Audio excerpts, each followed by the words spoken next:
Olá, seja bem-vindo a mais um episódio do nosso podcast. Nós acreditamos que o Evangelho tem todas as respostas, então pode questionar. Nós estamos lidando com a série Black Mirror, com a sua 6ª temporada. Cremos que ela traz provocações muito interessantes. E hoje nós vamos lidar com o 3º episódio, o Beyond the Sea, Além do Mar, que traz ali o David e o Cliff, que são astronautas no final da década de 60, 69 mais especificamente, que é uma referência da ida do homem à Lua. Não só. E também ao assassinato da família Manson, da atriz Sharon Tate. Eu não sei muito sobre isso aí, não. Tá, a gente fala sobre isso. E aí, meu amigo, eu sei que eles estão indo ali numa missão espacial. Não fala que é pra Lua, não. Estão numa missão espacial que não é bem definida, porque não interessa tanto pra onde estão indo ou o que estão fazendo no espaço. Mas tem uma tecnologia que não existe ainda, mas que na série já existe ali, que permitem que eles estejam em consciência presentes na Terra, através de uma réplica, né? É um robô ali que replica de maneira quase que perfeita, né, a estrutura corporal humana, e eles se desligam em consciência no espaço e a consciência ligada na Terra, eles podem ter uma vida em família. O David, ele é mais sociável, ele é mais tátil, né? Ele é mais de toque, de carinho, de afeto. O Cliff é mais introspectivo, é mais focado naquilo que ele tem de fazer, mais distante da família, e isso vai gerar várias problemáticas. A gente não se apresentou, né? Meu nome é Diogo Dantas e pra mim esse episódio, eu esqueci de pensar a frase. Fale um agora. Falar, cara. Diga sobre o que é sem frase. Sobre o que é sem frase. Esse episódio, o meu grande ponto desse episódio é que nós só podemos de verdade conhecer o outro, sentir o outro, nos colocando no lugar dele. Nossa. Bom, meu nome é Silas Lopes e eu acho que esse episódio é sobre, independentemente do quão alto você vá, sua vida é definida pelo que você faz quando você volta pra Terra. Muito bom. Eu sou Saulo Daniel. Eu acho que esse episódio é sobre o fato de que a ausência mais dolorida é sempre a de quem está presente. Uau, que frase boa. Forte. Massa mesmo. Muito boa essa frase. Caramba. Pesado. Acabou o podcast. Acabou. Reflitam sobre essa frase, a gente volta na Cara, essa frase é muito quando. boa, velho. Muito boa. E aí, Não ter pensado na frase antes, agora que você viu que a frase dele tá bem legal. Muito boa. Cara, uma coisa desse episódio, que é uma viagem, que eu acho que é uma bobagem, mas eu quero colocar logo nisso. Por que não mandaram as réplicas pro espaço? É uma boa questão. Eu pensei nisso também. Acho que tem uns motivos, assim. Eu pensei, são motivos pra tentar salvar o roteiro, porque de fato é uma pergunta importante. Olha aí, eu não tinha pensado. Eu acho que os caras estão dando mais valor à missão do que à vida deles. Eu acho que a missão é mais importante do que a vida deles. Então, se a réplica der algum problema aqui, deu. Agora lá não ia ter como corrigir. Tanto que a gente vê que quando a réplica do cara dá um problema, ninguém corrige aqui. Eles não queriam arriscar a missão. A vida eles podem arriscar, a missão não. Eu acho que esse é um ponto. E outra coisa que me ocorreu também, aí já é uma especulação que a série não permite ter tanto, é os limites da tecnologia, de ainda estar em construção, ainda estar em desenvolvimento. Eles podiam aqui fazer algum ajuste e lá não. Mas eu acho que a primeira... Não, isso é maravilhoso, isso é uma discussão maravilhosa, inclusive isso que você está colocando, o fato de a gente... Agora ficou bom. Em mim tava meio raso isso, eu tinha uma questão, ele aprofundou agora. Isso está diretamente ligado com o meu ponto da ausência, que a gente vai falar depois. Pô, massa. Cara, vou levantar outra bola aqui. O grupo extremista, tô queimando um monte de etapas aí, mas eu quero saber. O grupo extremista... Fale primeiro o que o grupo extremista faz. O grupo extremista que invade a casa do David e mata a família dele, eles estão revoltados com o fato do cara estar vivendo através de um robô, né? E eles acham isso um absurdo, eles não aceitam isso, eles são muito pró-vida natural, né? Eles são os caras naturebas e acham um absurdo quem não vive assim, a tal ponto de ir lá e querer destruir a vida dessa pessoa. Cara, isso fala muito sobre os nossos tempos também. A gente vê que tem uma causa assim que a gente se apaixona por ela, a gente começa a enxergar quem não anda segundo os nossos conceitos como inimigo. como alguém a ser eliminado, como alguém a ser exterminado, como alguém a ser anulado, a ser cancelado, que é uma forma de extermínio, né, social hoje. E isso é muito perigoso. E eu acho que aí tem uma crítica que eu vou assumir como autocrítica, mas vou também dar uma resposta, que é, eu acho que ali há um estereótipo do religioso. Porque, pra quem não tá entendendo tão claramente, não viu, enfim, veja, né? Não faz sentido assistir um podcast sobre Black Mirror sem assistir, mas tá, seja bem-vindo. Ali tem um cara que invade a casa do robô, invade a casa da réplica pra matar ele e a família dele. O argumento justamente que você falou, de que a sua existência é uma afronta à minha fé, aquilo que eu acredito. E há hoje no mundo um consciente coletivo que tem certeza que isso está associado aos religiosos, que os religiosos são intolerantes por essência, que especialmente os evangélicos são intolerantes por essência, e se consolidou essa imagem, e eu não vou negá-la como geral. Existem sim muitos religiosos que são afrontosos à existência daqueles que vivem de um modo que não converge com sua fé. Isso é regra na nossa sociedade, eu diria até. Mas eu não é uma regra absoluta. Mas... Perfeito, era aí que eu ia dizer. Não só os religiosos. Mas a verdade é que recortar essa falha para os religiosos é, na minha opinião, um ato de absoluta discriminação. E aí eu ataco, inclusive, uma discriminação racial e socioeconômica. Por quê? Porque essa atribuição de intolerância é aos religiosos evangélicos. E a maior parte dos evangélicos do Brasil é gente pobre, é gente normalmente negra. O IBGE é quem diz isso. Não é qualquer evangélico, é evangélico normalmente de matriz pentecostal, de matriz... Então, por que se cultivou a ideia de que evangélico é intolerante? Porque evangélico é um alvo fácil de ser atacado, porque evangélico não revida. Porque evangélico recebe a afronta e se fecha. Não revidava, né? Historicamente não revidava. Agora tá mudando um bocadinho, tá mudando um bocadinho. Uma parte deles não tem argumento suficiente, não tem base filosófica, não tem educação mídia, suficiente pra revidar na mesma não tem medida. teatro pra revidar, não tem porta dos fundos pra devolver. Mas evangélico não tem. Mas tá sinceramente, evangélico não tem novela pra revidar. Tá mudando, infelizmente, porque nós não fomos chamados pra revidar, não. Eu concordo. Nós fomos chamados para outro tipo de resposta. Pois é. Não o revide. Mas aí, essa imagem que é cultivada de que o religioso ele é o intolerante, na verdade, a gente pode expandir. O ser humano precisa aprender a lidar com suas intolerâncias. A política mostrou pra gente que isso não é um fenômeno religioso. Isso é um fenômeno humano, um tempo de intolerância, de incapacidade de aceitar que o outro vive de uma forma diferente da forma como eu vivo. E aí tem um fetiche também da autenticidade, da naturalidade. Você já experimentou pedir açúcar no seu café hoje em dia? Você é julgado, as pessoas olham pra você com a sensação de que você está traindo o jeito natural de tomar café. Aí, o pessoal diz, poxa, mas eu gosto de café sem açúcar. Não existe café sem açúcar. Se botou açúcar, virou suco. Tipo, a galera quer... Café com açúcar. Né? Café com açúcar. A galera virou juiz de todas as... Porque, assim, parece que tem os guardiões do autêntico, né? Os guardiões do que é raiz. E aí, se alguém sai um pouco do que é autêntico, se alguém é execrado, se alguém faz alguma coisa, se alguém... Uma mulher esses dias, a Barbie estreia esses dias, e uma mulher aqui em Salvador, uma baiana, acho que Drica, fez uma acarajé rosa. Ela disse, gente, é a mesma receita com anilina, não muda nada o gosto, é só pra ficar da cor da Barbie pra fazer propaganda. Esqueça. Tome cancelamento. Esqueça, você traiu uma geração de ancestrais que pensaram na fórmula. Enfim, eu acho que essa discussão cabe do acarajé. Do acarajé eu acho que do até acarajé cabe. Enquanto eu falava que eu pensei... Acho que mexeu com o negócio que é nosso aqui. Acho que o acarajé rola, mexeu comigo. Não tô aqui pra defender nem atacar, mas há essa discussão. O pessoal do acarajé cortadinho vai lhe processar. Né? Deixa eu só falar um ponto se eu estou com intolerância. Existe uma frase que está muito comum nas alas mais identitárias, que é o seguinte: devemos ser tolerantes, mas não devemos tolerar aquilo que é intolerável. Quem decide o que é intolerável? Essa frase é perigosíssima. Quem decide o que é intolerável? Porque é a margem aberta para todo e qualquer tipo de violência. Exatamente. É exatamente no que se baseiam aqueles religiosos, aqueles fanáticos. Não vamos chamar de religiosos. Políticos, não, tiranos. Os caras da série. Os sim. invasores lá. Que é uma inspiração no Manson. Explique logo o que é o Manson. Mas o político tirano também se baseia nisso. Hitler também dizia que o judeu era intolerável. Exatamente. Toda e qualquer tirania, todo e qualquer despotismo entendeu que a questão é intolerável. Se baseia na ideia de que existe um ponto intolerável. Um ponto segundo quem? Segundo eu mesmo. Segundo eu mesmo. A alusão ao ano de 1969 não é apenas a ida do homem à lua, mas também a um assassinato muito grave, que foi o assassinato da atriz Sharon Tate. Foi em Hollywood? Ela era esposa do Roman Polanski. Que os caras invadiram uma casa em Hollywood, né? Isso, foi isso? Tem um filme de Brad Pitt e tal, que toca nesse ponto, né? Roman Polanski é o... Brad Pitt e DiCaprio. Roman Polanski é o do bebê de Rosemary, certo? Isso. Pronto. Ela tava grávida de um bebê.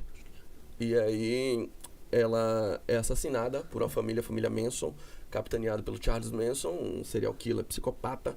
Eles entram lá e matam ela, facadas, inclusive no bebê, tá na barriga, uma gravidez já, faltava acho que 3 semanas para ela dar à luz. Assim, um crime que chocou a sociedade inteira, a sociedade mundial da época, pela crueldade que foi empregada naquilo. Não foi só ela, mataram outras pessoas também, mas ela era atriz muito conhecida, uma atriz renomada da época, esposa de um grande diretor, um dos maiores diretores de cinema da época, até hoje, o que dirigiu o filme O Bebê de Rosemary. E aquele foi um crime assim que chamou muita atenção pela forma como foi cometido. Então, aquele cometimento na série remonta muito ao assassinato cometido pela família Manson. Assassinato de extremismo, de uma crueldade, uma galera meio hippie. Eles tinham um estilo meio alternativo. Uma coisa meio Woodstock, que exatamente. Bem alta nos Estados E aí, Unidos, com aquele nível de crueldade, de sadismo, a referência está muito, muito ligada ali, do cabelo, a forma do cabelo que eles usam era muito parecido com o da família Manson. Então essas duas referências estão ali. Eu lembro desse caso agora, no comentário eu tava lembrando, mas agora eu lembro. Ele morreu há pouco tempo, o Charles Manson faleceu. Ele ficou famosão, não foi? Eles foram condenados a prisão perpétua, a pena de morte depois convertida em prisão perpétua. Se não me engano, tinha uma galera que seguia ele mesmo, né? Tem muitos seguidores. Saiu documentários sobre ele, mais uma nessa pegada do true crime. Ele tinha muitas fãs, muitas mulheres que queriam casar com ele, exatamente, de amor. Uma coisa doentia mesmo. Doentia. Então essas são as referências. Assim, mais Leonardo Pareja. Pelo amor de Deus. Quem é? Era um bandido baiano, baiano não, mas ficou preso aqui na Bahia, que também tinha muitas seguidoras. Leonardo Pareja tinha uma mulheres mandavam cartas pra ele, apaixonadas, um maluco, um homicida. Só que um foi preso em Hollywood, outro foi preso em Feira de Santana, então tem uma coisa assim. A gente podia analisar mais esse fenômeno, né? Pois é, mas é isso, você conseguir ter fãs em Hollywood é uma coisa, mas você ser preso em feira e conseguir ter fãs, esse cara não é o assunto, eu acho que eu tô desviando um pouco. Mas era essa referência que eu queria passar inicial. Cara, eu quero levantar uma outra bola agora aqui. É o seguinte. A esposa de Cliff... É Cliff o nome do cara, né? A esposa de Cliff... Acho que é Cliff. O nome do Cliff... Ela não quer ser infiel. Ela não quer ser infiel. Claro que não. Ela quer o marido dela. Só que ela quer o marido dela com outra postura. Né? E aí vem uma discussão interessante. O que é o ser humano? Estava até conversando com o Tainan isso ontem. O que de fato é o ser humano? O ser humano é sua mente... É seu espírito, sua parte imaterial. O ser humano é seu corpo. E, biblicamente, o ser humano é a junção das duas coisas. Tudo junto. O ser humano é corpo e mente. 2 ou 3. Né? Então, na verdade... Quando... Parte material e parte material. Parte material e parte material. Enfim, o ser humano são... essa união, essa unidade. Então, quando a consciência do David está no corpo do Cliff, ali não é Cliff nem David. É uma química diferente. É um híbrido, né? É uma coisa diferente. Entendeu? Então a mulher, ela olha pro marido. O que ela vê é o marido. Só que o marido como ela queria. Ela quer. Entendeu? E isso nos mostra que o nosso problema não é a nossa embalagem. Nosso problema, sobretudo, é a nossa postura, é a nossa mente. É a maneira como a gente lida com os nossos contextos. Porque o David, ele faz a casa ficar mais alegre, mais comunicativa, a relação ficar mais gostosa. Tem música, um artista, tem música, tá tudo mais gostoso, porque ele é esse cara. Na mesma fazenda, porque assim, você vê que a esposa do Cliff sente falta de conexão, né? Ela vive naquele canto ali, porque parece que né, foi o Cliff que escolheu, se não me engano, se isolar mais. Ele é um cara mais isolado, ele é um cara mais, né? Inclusive o David pergunta, como é que vocês conseguem viver lá, né? Tão isolados, tão... Mas o problema não é aquilo. Não é a casa. Você vê que ele vê beleza na casa, ele chega e fala, uau, que casa! Aí ele começa a pintar a casa e abre os olhos de todo mundo que a casa é legal. Ele só não consegue conquistar o menino, porque o menino parece que sai, o menino sente que não é o pai, né? Mas ele faz tudo ser mais legal no mesmo ambiente, com uma outra postura mental. Então meu ponto é, se a gente muda a nossa postura mental, a gente pode mudar todo o ambiente que a gente está inserido. E a série fala muito, o episódio fala muito sobre distanciamento e aproximação. Muito. Você falou sobre música. A música que o cara põe pra tocar é a música cujo nome é Beyond the Sea. É o nome do episódio. Lamar. E a música quer dizer além mar. A experiência de viver aqui sonhando com algo que tá longe. De viver aqui sem estar de fato aqui. Exato. Viver aqui esperando por algo que virá. E a presença do cara... O cara de longe que chega vê que a casa é bonita. E até se mantém distante pra pintar a casa bonita como ela é. Exato. E a dor da mulher é, como você disse, a aproximação. E tem mais uma frente que eu queria abrir aqui, que é o cara que... O que acontece? O David perde tudo. Ele perde tudo que ele tinha, ele perde a família dele. E aí o que ele faz? Ele tenta entrar no corpo do outro cara, na embalagem do outro cara, pra poder aproveitar um pouco do que o cara tinha. Sim. E aquilo é trágico. E eu acho que isso abre um pouco essa discussão.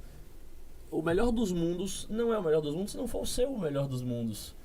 Tentar entrar no corpo de outra pessoa pra poder viver uma vida perfeita, porque a sua vida perfeita já não existe mais, é trágico. É tentar ter o que não é seu, sabe? Tentar replicar ou aproveitar o sonho de outra pessoa porque o seu não se realizou é trágico. Ele tinha que ter tentado reconstruir a vida dele em outro contexto, mas no momento em que ele tenta trazer pra vida dele uma vida que não era dele, a vida era perfeita, mas não era dele.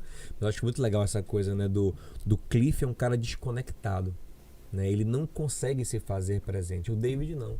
Você vê que o David, a mulher dele era feliz. Eles se aproximam de quem A mulher dele era esteja. feliz. Ele é muito carinhoso, ele toca, ele... As pessoas, a relação mulher. dele com o público era Ele muito ia ao boa. cinema, foi um teatro ali, acho que estava no Teatro, circo. começo. Ele vai a um espetáculo, ou seja, ele tem vida. Ele interage com as pessoas que reconhecem Isso. ele. O cara de longe tá presente. Tira foto. Tá. E o Cliff nunca tá presente. Sim. E aí vem a frase que eu inaugurei, Sim. a minha grande frase, que pra mim descreve. A gente tá acostumado a superar ausências, exceto em situações patológicas. Às vezes o luto vira patológico e não supera. Mas assim, a gente prossegue a vida depois da morte de um ente querido. A gente consegue, a maioria das pessoas consegue. O tempo ajuda, né? O tempo vai curando, a gente vai construindo novas realidades e tal. Essas ausências doem, mas a ausência mais dolorida, de fato, é a ausência de quem está presente. É a ausência de um pai que está ali de corpo presente, mas não se conecta. De um marido que não toca. De um amigo que não chega. De um amigo que está com você. Aliás, era a ausência que Jesus mais odiava. Gente que me honrava com lábios, mas com o coração distante. A ausência do coração é a que mais dói. E muitas vezes... Muito forte isso. Aí vem a questão... Faça o apelo aí que eu vou me entregar dele. Porque ele não mandou a réplica pro espaço. Porque a prioridade dele era o espaço. Era a missão. A prioridade dele era estar ali na missão. E lá no espaço, ele interage. Lá ele conversa, lá ele troca, lá ele come junto, lá ele senta em mesa, lá ele é um cara muito mais sociável. Mais né? sociável, mesmo estando só com uma pessoa, mas em casa ele não consegue. E às vezes é um desafio para nós, no ministério, na carreira, Pessoa que é hiperfocada, né? Exatamente, em diversos Ele pontos. é focado, ele é obstinado com aquilo ali. E uma pessoa apaixonada pela missão. Pela missão. Quantos caras eu já conheci que são excelentes pastores e péssimos pais? Sim. Aliás, Moisés, Davi, Samuel, grandes profetas que foram péssimos pais. Sim. Péssimos dentro de casa, mas excelentes no seu ofício. Sim. Excelentes da porta pra fora. Muito é bom. O cara que todo mundo, poxa, deve ser maravilhoso ter seu pai em casa, né? É super engraçado.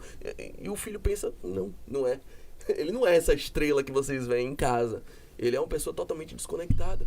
E a ausência que mais dói na esposa, a ausência que mais dói no filho. Aquilo vai formando uma paternidade doente de um menino absolutamente desconectado do mundo, porque não tem conexão com seu pai. Vai formando uma esposa que tudo que ela queria era ser tocada pelo marido. Você não me toca. Eu venho sentindo sua ausência todos esses meses. Você é presente no espaço.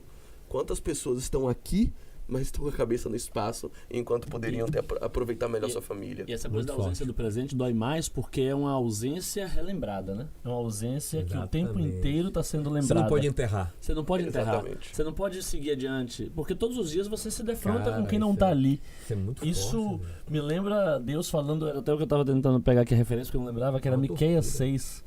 Em Miqueias 6, Deus está conversando com o povo de Israel e ele está crítico. Deus está chateado com a ausência de um povo presente.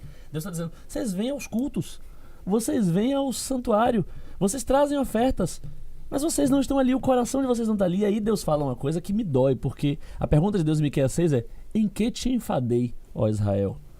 Deus está perguntando, o que foi que eu fiz que te deixou enfadado de mim? Chega a me constrange. Isso Cara, em que te enfadei? Esse episódio tá mexendo comigo. Eu já sabia. Eu falei a vocês que era melhor. Eu falei. Quando eu vou falar, ouça, gente. Eu sou o profeta de vocês. Ouça aqui, ó. Olha que coisa forte isso aqui, cara. Que me veio a minha reflexão aqui. Isso é muito profundo. Porque qual o momento mais duro de um funeral? A hora que desce o caixão, você joga a terra por cima. O barulho da terra sobre porque a caixa. ali você cortou toda a ligação. Quando você tem um corpo ali, você ainda tá meio que conectado. Desceu o caixão, jogou a terra, é o golpe mais duro, mas é o golpe psicologicamente mais necessário de todo o funeral. Exato. A família precisa daquilo. Senão elas ficam apegadas àquele corpo e não largam nunca ali. Nunca aceitam a morte, nunca aceitam a ausência. Então a família, o enterro não é pro morto, é pra gente. Sim. A gente bota ali debaixo da terra e joga a terra pra gente conseguir se desconectar. Basta ver que durante o velório, quando a gente olha o corpo de novo, volta a chorar. Volta a chorar. Então quando você... Ai, acabou, e agora vamos ser curados dessa ausência. Mas quando você tem um corpo contínuo, sem coração na sua frente, isso é uma tortura. Porque você vai naquela esperança de uma reação, busca, fala comigo, me dá atenção, outro episódio, e não sai, porque tá só o corpo ali. Aquilo é terrível. É a grande queixa dela. Pois é, a grande queixa dela é a queixa de Deus que eu tava falando em Miqueias. E a queixa de Deus e a queixa de qualquer mulher de um homem ausente, qualquer homem casado com uma mulher ausente, é em que eu te enfadei? Por que eu sou tão chato assim, sabe? Por que eu te desagradei? O que foi que eu fiz que te desagradou ao ponto de você... Porque um morto, ele não escolheu não estar ali. O morto, ele foi vitimado, ele não está ali. Aí você tem alguém que poderia estar, mas escolhe não estar. Alguém que fisicamente está presente. Seu corpo está aqui. Os instrumentos que você precisava ter para poder se fazer presente, se aproximar de mim, você tem. Por que você não os usa? Por que você não me quer? É a pergunta que Deus faz a Israel e diz: a única coisa que eu queria de vocês era que vocês andassem humildemente comigo. Mas vocês estando aqui, não querem. Aí eu pergunto, em que eu te enfadei? Me buscam com os lábios, mas o seu coração está longe de mim. Em vão me adoram. Eu não quero só a casca. Eu quero o conteúdo todo. Eu quero o coração todo. Tanto que o grande mandamento é amar o Senhor teu Deus de todo o teu coração. E o cara da série, ele adora a família. Por que ele adora a família? Porque a gente já começa a série com ele sofrendo, dando machadada no lenho. A vida dele parece uma vida devota. Ele é um cara que... ele trabalha pra família, ele corta a lenha pra fazer fogueira, ele levou a família pra fazenda pra proteger. Ele é um provedor. Inclusive o outro... Ele é um provedor. A gente ele vê... tem uma boa desculpa pra não estar conectado. E não é só desculpa não, é assim, ele trabalha pra ela. Ele faz a parte dela, ele faz o culto dele a ela. Tanto que é um momento em que ela fica com medo, porque fica sabendo do outro que perdeu a família. Ele diz, não, eu te trouxe pra um lugar seguro. Isso aqui não é a Califórnia, onde você estaria correndo risco. Ele faz questão de dizer, eu te mantive em segurança. Aquilo que em tese ele pode ser cobrado, até judicialmente, ele deu. Agora aquilo que é intangível... aquilo que a gente sabe quando não está sendo dado, mas a gente nem sempre consegue explicar, que é o coração, que é a alma. Isso, obviamente, ele não deu. Ele usa aquela indisponibilidade, aquela impossibilidade material, coisa que o outro não usa. O outro também é uma réplica, mas está ali tocando, está ali abraçando, está ali satisfazendo a esposa, mas ele não. Na hora do jantar, o filho e a esposa estão comendo e ele se senta separado. Ele não precisa sentar separado, ainda que ele não precise comer como réplica, ele poderia sentar junto. Ele poderia ter contato. Quantas vezes a gente se esconde por trás do nosso ofício, do tô muito cansado, ou tenho coisa para fazer, do nosso propósito, para evitar o contato, para evitar as conexões mais imediatas e que são, de fato, o nosso propósito. Muitas vezes a gente acostumou a passar por cima das pessoas, a ignorar pessoas por causa do nosso propósito, sem reconhecer que, na verdade, as pessoas são o nosso propósito. Eu vou pegar o gancho para entrar na minha frase, que é... não importa o quão longe você vá na sua viagem ao céu, o que de fato define a sua vida é o que você faz quando volta para a Terra. Essa idolatria da missão, idolatria do propósito, idolatria pragmática do resultado. Da obra, da realização. O que eu faço. Eu fiz tudo o que eu tinha que fazer, eu fiz tudo o que me era exigível. E Jesus fala sobre isso. Quando você fizer tudo o que te mandaram fazer e voltar, parabéns, você é um servo inútil. Porque, sinceramente, eu estou construindo algo aqui que precisa de amigos e não de servos que façam aquilo que lhes foi mandado. E nesse episódio, assim, tem um cara que é admirado pelo país inteiro. Quando ele vai na banca de revista, tem alguém que querendo autógrafo dele, tem alguém querendo informações sobre aquela missão enorme que ele desempenha. Mas quando ele volta para casa, ele é um nada ou apenas um serviçal da casa. Paulo dizendo que quem não cuida dos seus, principalmente dos da própria casa, negou a fé. E é pior do que infiel. Por quê? Porque tem mais consciência, mas não age segundo a consciência que ele foi dado. Então ele é pior do que aquele que não tem a consciência do evangelho. Então isso desculpável, né? Casa muito com o que Saulo estava falando, que é a nossa principal missão. Nossa prioridade é o próximo, né? Amar o próximo. Aí entra a questão do próximo, se é aquele O mais que próximo tá mais possível. próximo. E eu quero aproveitar esse gancho também para falar que distância física não é desculpa para ausência na vida, né? Quando a gente realmente quer, a gente dá um jeito. E é uma coisa que minha mãe sempre fala pra mim. Por isso que você tá mexendo muito comigo com várias coisas, mas tá mexendo muito comigo também por isso também. Que minha mãe fala assim: Diogo, seu irmão mora nos Estados Unidos, mas ele é mais presente na minha vida do que você. Ele fala isso pra mim. Porque ele de lá tá ligando sempre, tá conversando sempre. E eu tenho sempre essa desculpa de não, tô correndo, enfim, vou me tratar. Deus tá me tratando aqui hoje. Tá sendo a terapia. Tá sendo tratado aqui, coletiva. mas Silas precisa ouvir muito isso também. Tá sendo teorapêutico. Terapia. Massa, muito Não, bom. e você falou de distância física não é pressuposto, não é justificativa para ausência. Quem mais deu clareza disso foi Jesus, quando, depois de ter falado sobre pessoas que estão ali, mas que não estão de fato, ele diz, eu agora vou para o meu Pai. Eu morri, ressuscitei, vou para o meu Pai, mas eu estou convosco todos os dias. Eu fisicamente estarei distante, mas espiritualmente estarei presente, e isso vos será suficiente. Verdade. Então a presença espiritual, a presença... Paulo fala isso. Eu não pude estar com vocês, mas meu espírito está convosco. Eu estou com vocês aí. O meu coração está com vocês. Paulo fala isso. Aos romanos, eu não pude ainda visitar vocês. Eu quero ir, porque é importante eu estar presencialmente. É bom de falar isso, né? Que o presencial é insubstituível. Sim. Paulo fala... Engraçado, eu sempre falo isso. A carta aos romanos, gente, para mim, é a obra-prima da humanidade, em termos de literatura. Para mim, nada se compara àquilo ali. Só pede para o Pequeno Príncipe. Não, a gente pode comparar um pouco com Harry Potter, mas não chega também. Então, assim, pra mim a obra-prima da humanidade em termos de literatura. A gente pode chamar de literatura? Pode, né? Pastor Claro Diogo que diz, a Pode. carta aos Literatura romanos... epistolar. Então, A assim, carta aos romanos é uma obra da humanidade. Não há intervenção do espírito ali, então, você acha? então, assim, não tem nada... Não tem nada... É a coisa mais maravilhosa. É a carta que trouxe impacto a Lutero, a Calvino, a Santo Agostinho. É a carta da vida de muita gente, né?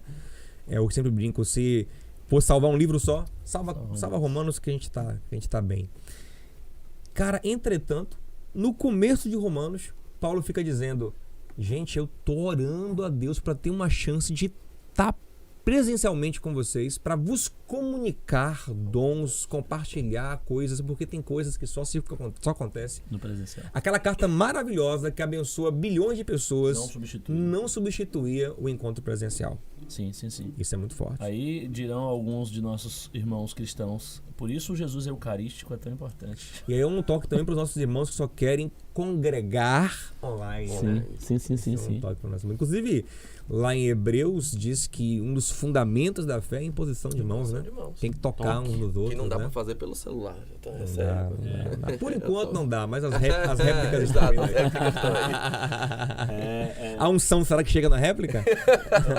E para além até da coisa doméstica, do relacionamento familiar, que é a centralidade do que a gente está falando, mas eu acho que para além, eu lembro de uma música, hoje eu estava até ouvindo ela, de Marcos Almeida. Marcos Almeida tem, acho que é do Série Novo, ele diz assim: bem além das nuvens existe um céu.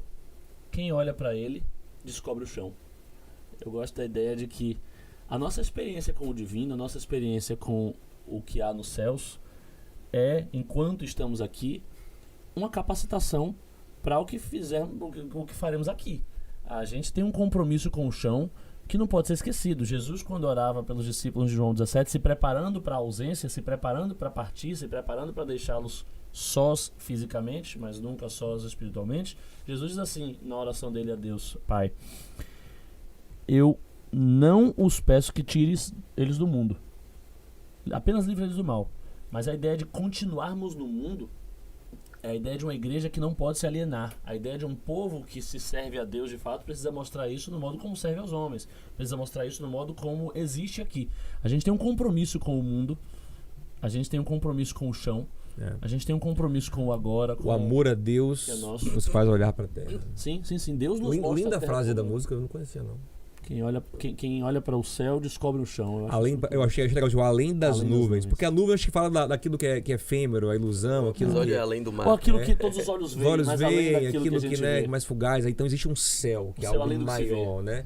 E quando você chega nesse lugar que é para além dessa ilusão de nuvem, você encontra de fato o céu te aponta o chão. Te aponta o chão. Muito forte. Manda pra mim essa música. Vou mandar, por favor. sim. É muito bom, é muito bom. Eu acho que esse compromisso com o chão é uma coisa que de fato não pode ser inclusive falseada, né?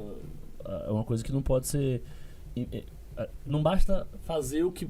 Perguntar, certo, então, como cidadão, como crente, tal, qual é a minha cartilha de tarefas, qual é a minha cartilha de missões?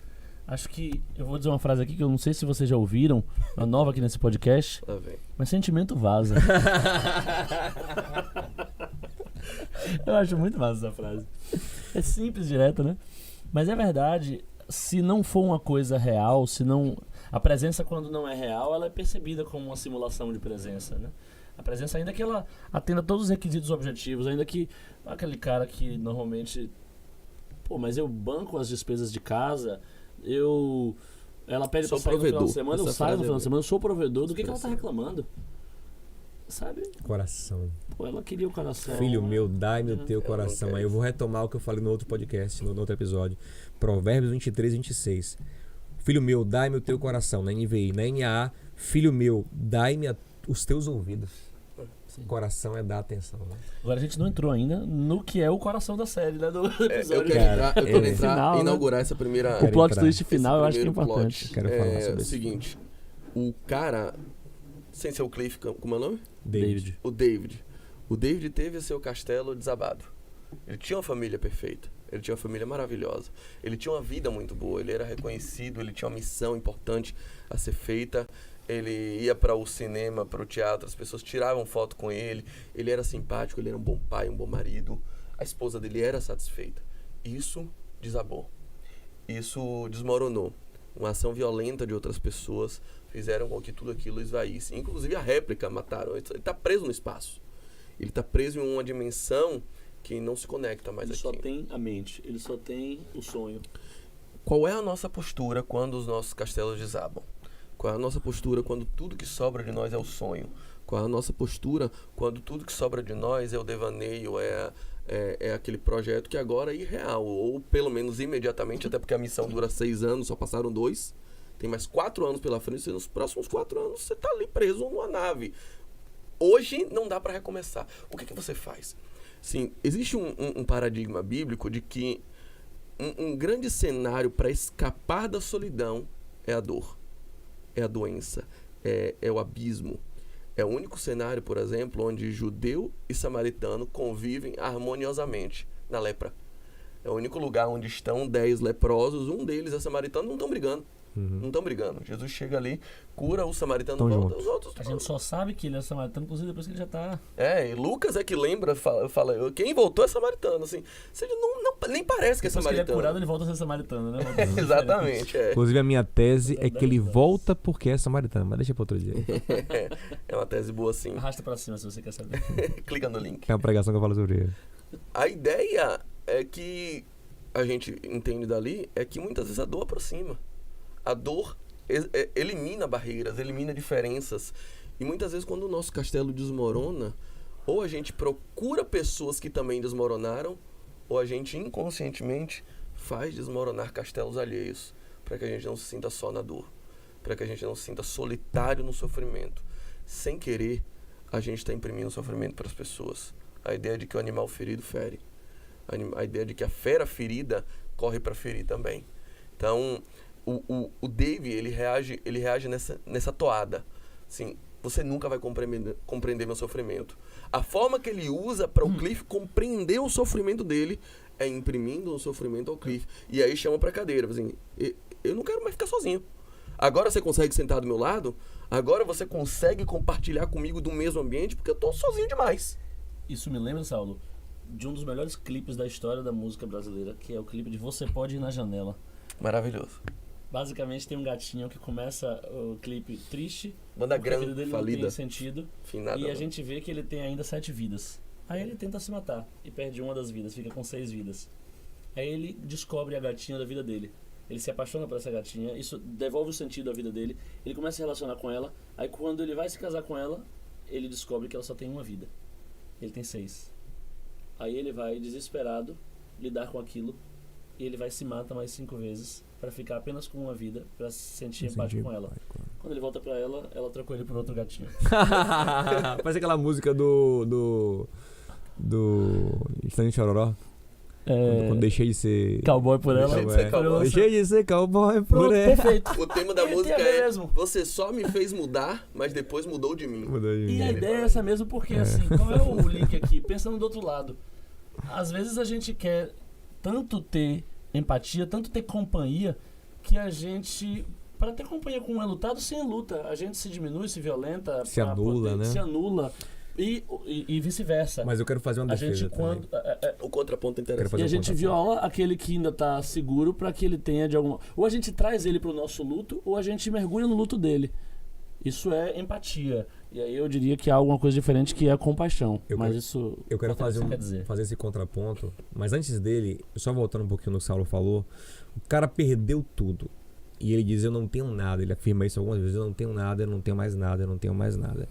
E a gente tem que, pode parecer até piegas e apelativo, mas não é. A gente tem que lembrar que esse é um tipo de frase que não cabe para o crente nunca. Sim. Nós, pelo contrário, nós somos aqueles que têm que dizer, apesar de não ter nada, nós temos tudo.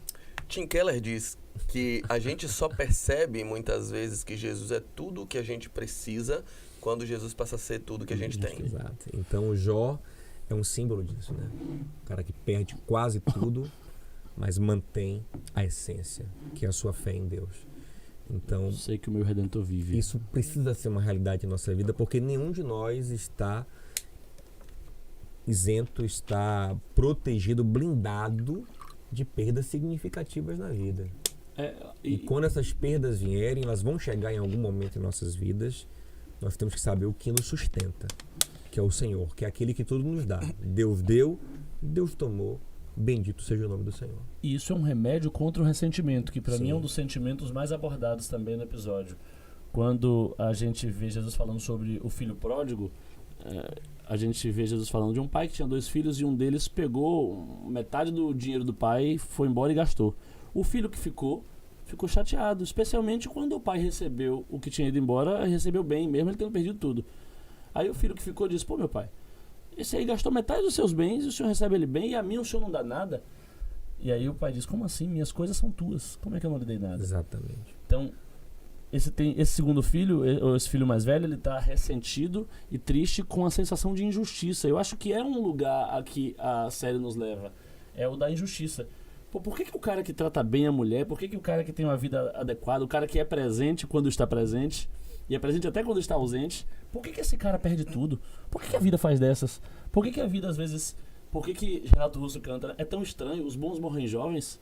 Por que às vezes a vida parece dar menos do que o que as pessoas merecem? E isso nos põe no lugar de juízes que nos leva ao ressentimento. A sensação de que eu tenho o direito, inclusive, de tirar de quem tem indevidamente porque me tiraram. Isso, é uma coisa complicada. O remédio ao ressentimento, para o crente, sobretudo, é a convicção de que todas as coisas do Pai são nossas. E a gente pertence que tudo a ele. Que está conosco, na verdade, pertence ao Pai. Né? A gente só é administrador. Então eu não tenho lugar de Tudo juiz. dele. O Pai fez o que quis fazer com as coisas que eram dele e eu louvo o nome dele por isso. Exato. As coisas que não estão na minha mão, mas estão na mão do Pai, são minhas, ainda que eu não esteja fruindo delas. Eu tenho que ter tranquilidade e me alegrar até nisso. E a gente tem que saber o que a gente tem mais do que merece e não menos, né? Então é um conceito que a gente tem que desenvolver, que a gente vive uma graça muito grande. Entender como é que você tá melhor do que mereço. Melhor do que mereço, né? Mas agora eu quero fazer o contraponto do David, né? A gente falou que, poxa, ele quer trazer o outro pro lugar dele, porque ele não aceita estar sozinho nesse caos, então quer trazer o outro também pra dor dele. Mas existe uma questão ali também que a gente tem que pensar. No momento que o Cliff percebe que o David de fato tá bagunçando na réplica dele, dando em cima da mulher dele, enfim, tá vacilando real. O Cliff, que tinha um certo nível de empatia com o David, tanto que ele fica defendendo pra esposa, não, vamos deixar ele vir, coitado, ele perdeu tudo, ele não tem nada. Ele tem um certo nível de empatia, mas não empatia absoluta, não identificação total. Tanto que quando ele se revolta com o David, fala, cara, você nunca mais vai entrar na minha réplica. E começa a provocar ele. Porque a minha mulher é minha. Eu deito com ela todos os dias. A casa é minha, a família é minha e você não tem nada. Então ali mostra que a empatia dele tinha um limite. O David sacou isso. Ele falou, cara, ele nunca vai entender o que tá na minha pele até ele sentir o que eu sinto. História do quilo de sal, né? Ele nunca vai entender o que tá na minha pele. Então ele arma aquele plano, né, macabro, mas muito eficaz. Muito eficaz porque aquela cena final mostra que o Cliff entendeu. Você vê que o Cliff não chega pra partir pra cima dele, ele chega meio chocado assim, e o David diz, senta aqui agora. Chegou mais agora a gente pode conversar. Agora você me entende. Agora você sabe o que é estar no meu lugar. Então assim, na verdade, gente, a gente nunca compreenderá o outro se a gente não se fazer um esforço muito grande para se colocar no lugar dele. Para sentir o que... Se fosse eu vivendo isso aí, lógico que é impossível compreender completamente a dor do outro. Mas assim, pra gente chegar a um nível profundo de empatia, de compreensão do outro, há de se fazer um esforço profundo também de se colocar no lugar do outro. E aí, para encerrar minha fala, por isso que Jesus é um Salvador inigualável. Porque ele poderia ficar distante. Mas em Hebreus 2, Hebreus 4, fala que ele vem e sofre os sofrimentos humanos, passa pelas tentações que os homens passam, sem falhar, mas sofre as tentações. E por isso é um sacerdote que pode se compadecer da gente. Porque ele sabe o que é passar o que nós estamos passando, sabe? Então, em Isaías 53, fala que ele verdadeiramente sofreu em nosso lugar. Sabe? Não foi uma coisa assim, não. Jesus de fato sentiu a nossa dor. E por isso ele é tão capaz de nos compreender. Essa é a dor de Tomé. A dor de Tomé, e eu gosto muito da forma como Thomas Halleck fala sobre isso no livro Toque as Feridas, quando ele aborda qual é a verdadeira dor de Tomé. Tomé não tem uma crise de ateísmo. Ninguém era ateu no primeiro século. Tomé duvidava que Deus se importava com a dor dele. Sim, ele nunca vai entender o que é estar ferido. Ele nunca vai entender o que é desilusão. Ele nunca vai entender o que é se sentir traído. Jesus aparece, e aí tanto é que ele diz, se eu não tocar nas feridas, não basta eu vê-lo, não basta vocês me contarem que ele ressuscitou, eu preciso tocar na ferida, eu preciso reconhecer que o meu Deus é um Deus ferido. Jesus aparece para ele, Jesus estava com o corpo glorificado, podia ter tapado aquelas feridas, sabe? Deus podia ter tapado o buraco no lado dele. Deus podia renovar o corpo dele inteiro, mas Deus preserva as feridas para que a gente entenda que o nosso Deus é um Deus ferido. É um Deus que nos entende, é um Deus que nos compreende, é um Deus que pode sentar na mesa conosco, é um Deus que você pode colocar uma cadeira e chamar e falar sobre sua depressão, sobre sua traição, sobre sua angústia, sobre seus medos, sobre suas angústias de morte. Muito bom. Ele carrega isso. A gente pode fazer como o David fez, né? Senhor, senta aqui. Senta aqui, eu vou te contar sobre a minha vida agora. Eu sei que você entende. Vocês estão citando grandes filósofos, eu vou citar também Mateus e Cauã. Eles têm uma música chamada A Quarta Cadeira. O cara tá triste da vida porque foi traído, e aí a mulher tá com um novo namorado, e aí ele diz, no final ele diz, eu sei que você tá curtindo esse beijo maravilhoso que um dia eu já curti, eu sei que você tá curtindo essa experiência, mas vou te falar, eu tô num bar, numa mesa com 3 pessoas sentadas, mas tem uma quarta cadeira te esperando. Você vai saber o que é sentir que a gente sente. Assim, você vai chegar aqui. Ele tem uma vontade de que isso aconteça a ela. E essa vontade de tragédia, ela acomete todos nós. Porque não há um ser humano que tenha chegado aos 30, e eu acho que não há um ser humano que tenha chegado aos 5 anos, que não tenha uma tragédia, uma perda, uma experiência de dor, que às vezes você superdimensiona, às vezes você dimensiona adequadamente. O quão grande ela de fato foi, eu não sei, mas eu sei que ela certamente foi grande para você. Porque todo mundo tem uma dor que ocupa muitos espaços. E a nossa vontade de ter uma companhia, a nossa necessidade de ter alguém que nos entenda, ela às vezes nos faz querer que todos os demais também sofram dores parecidas. Você falou de Thomas Halleck com Toque as Feridas, e eu cito também José Tolentino Mendonça com um livro que eu acho maravilhoso, me ajudou muito, chamado O Elogio da Sede, em que ele fala de um Deus que criou as fontes das águas e que, vendo uma humanidade sedenta, poderia jorrar desde os céus, mas não seria o suficiente, porque a humanidade precisava de mais. Então esse Deus veio à Terra em pele humana para subir a cruz e dizer, eu tenho sede. Para dizer, sim, eu sei o que vocês passam. Sim. Eu tô sentando nessa quarta cadeira, eu tô sentando ao lado de vocês para dizer, eu entendo vocês. Agora que vocês veem que eu entendo vocês, vocês são capazes inclusive de me ouvir. Agora a gente pode começar a conversar sobre como superar a sede. Vamos fazer isso juntos. Porque se eu dissesse desde os céus, seria uma espécie de opressão aos olhos de vocês. Então, vamos sentar juntos, vamos sentar à mesa. E esse sofrimento eu já suportei, essa sede eu já passei, agora a gente pode Quando o trabalhar. David toma essa decisão de matar a família do Cliff, é no momento que o Cliff diz a ele: eu nunca mais te darei acesso. E parece para David uma pena demasiada, uma pena insensível, uma pena de quem não sabe de fato o que eu senti com o que ele sente. Eu sei que Cliff tá numa situação complicada ali. Pô, o cara tá dando em cima da mulher dele. Não é fácil isso, né? Acho que todos nós faríamos a mesma coisa que ele fez. Só que se você aprofunda um pouco mais o olhar, fala, cara, beleza, mas até que ponto eu posso puni-lo de maneira tão cruel? Até que ponto a minha reação à ação dele não extrapola? Até que ponto eu entendo de fato ele? Então, assim, a gente às vezes tem que pensar. Por exemplo, é muito comum que a gente tenha mágoa aos nossos pais. Mas você parou para pensar, quem foi o pai do seu pai? Quem foi a mãe da sua mãe? Quem foram os pais deles? Por que eles são como são? Então o Renato Russo aí agora, né? Exatamente. Você disse que seus pais não te entendem, mas você não tem seus pais, né? Então o que acontece? É engraçado quando ele escolhe o nome, é meu filho Walter Gomes dos Santos. Eu quero um nome mais bonito. Não é isso não. Não é isso não, foi mal. Meu filho vai ter nome de santo. Oh meu Deus, agora tudo lindo, velho. Mudou aqui, não. Tem isso na música? Por muito menos que isso. Filho Walter Gomes dos Aí Santos. acabou que você viraliza. Aí ele diz, eu quero um nome mais bonito. Aí você daqui a pouco viraliza com outra piadinha dessa e vai achar ruim, você viu? tá feliz, né? Aí com você vai essa achar sua ruim. nova É. realidade. Saulo Baguncinha. Você quer ser o... Eu quero um sósia mais bonito. Uma réplica.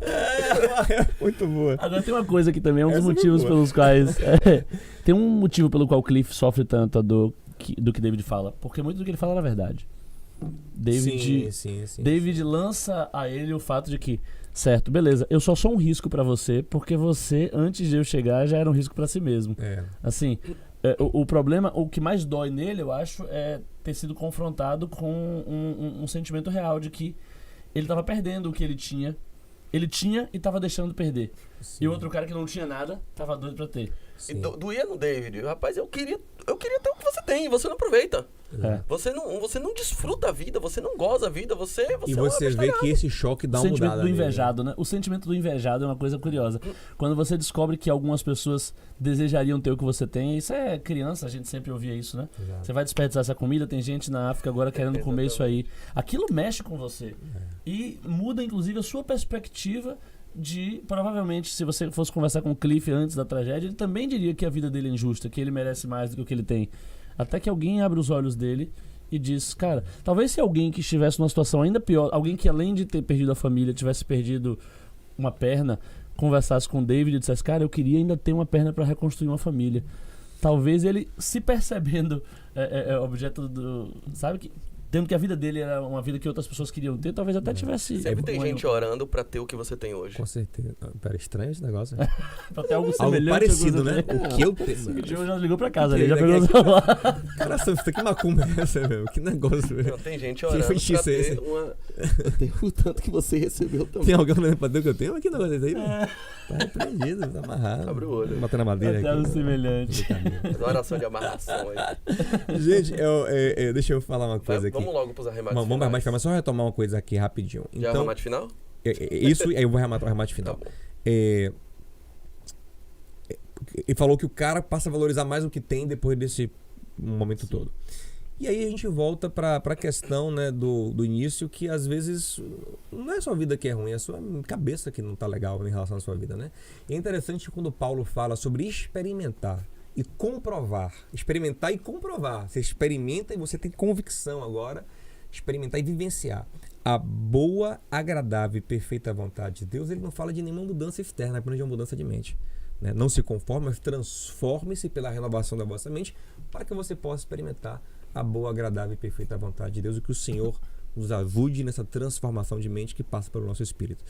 É tipo um provar e vede, né? Forte. Mas eu queria levantar uma última bola para te arrematar, que é o seguinte. Gente, lá em 2 Coríntios capítulo 1, Paulo diz que com as consolações que somos consolados, nós consolamos os outros. Ou seja, as dores que nós vivenciamos viram ministérios, vocações. Então, às vezes, a gente só está olhando para a dor como algo muito pessoal, mas nada na nossa vida é tão pessoal assim. Nós somos coletivos, nós somos chamados para os outros, e até as nossas dores são chamadas para os outros. Ele fala assim, ó, o Deus de todas as consolações, Deus tem consolo para todo tipo de dor. E quando a gente encontra esse consolo nele, isso vira um ministério, isso vira uma palavra, isso vira um testemunho que vai consolar outras pessoas. Meu remate final é que entender às vezes é superestimado. A gente está muito preocupado em achar um sentido para o que acontece, achar uma justificação para o que acontece, achar uma sentença para o que acontece, achar uma fundamentação para tudo o que acontece. E acho que isso nos leva para um lugar muito perigoso, para um lugar de juiz, para um lugar de quem toma as decisões, para quem acha uma explicação para tudo o que acontece no mundo. Eu acho que a nossa missão aqui tem muito mais a ver com expressar, tem muito mais a ver com reagir, com responder ao que você tem, ao que você recebeu. Eu acho que fazer o melhor possível com o que tem nas suas mãos, seja pouco, seja muito, já te ajudaria muito e resolveria o problema de um monte de gente. Pintando a casa daquela família, aquele cara mostrou para aquela família que a casa deles era bonita. Pondo música para tocar, ele teria melhorado a vida de todo mundo ali. Tentando entender e justificar e se posicionar sobre se eles mereciam ter aquilo ou não, ou se ele merecia o que aconteceu a ele ou não, ele causou uma tragédia enorme. Então eu acho que a escolha está muito aí. Eu acho que a gente precisa ser um pouco mais humilde e reconhecer que a gente de fato não vai entender uma série de coisas.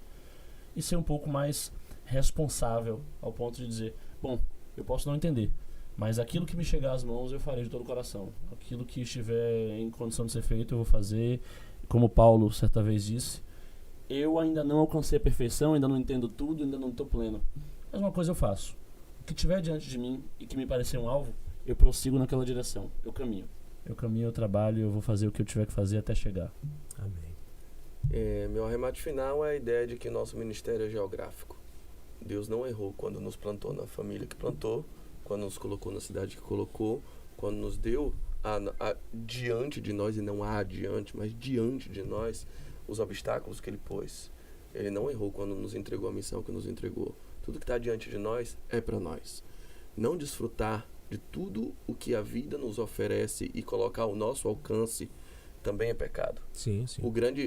A grande censura de Jesus na parábola dos talentos é o cara que enterrou seu talento.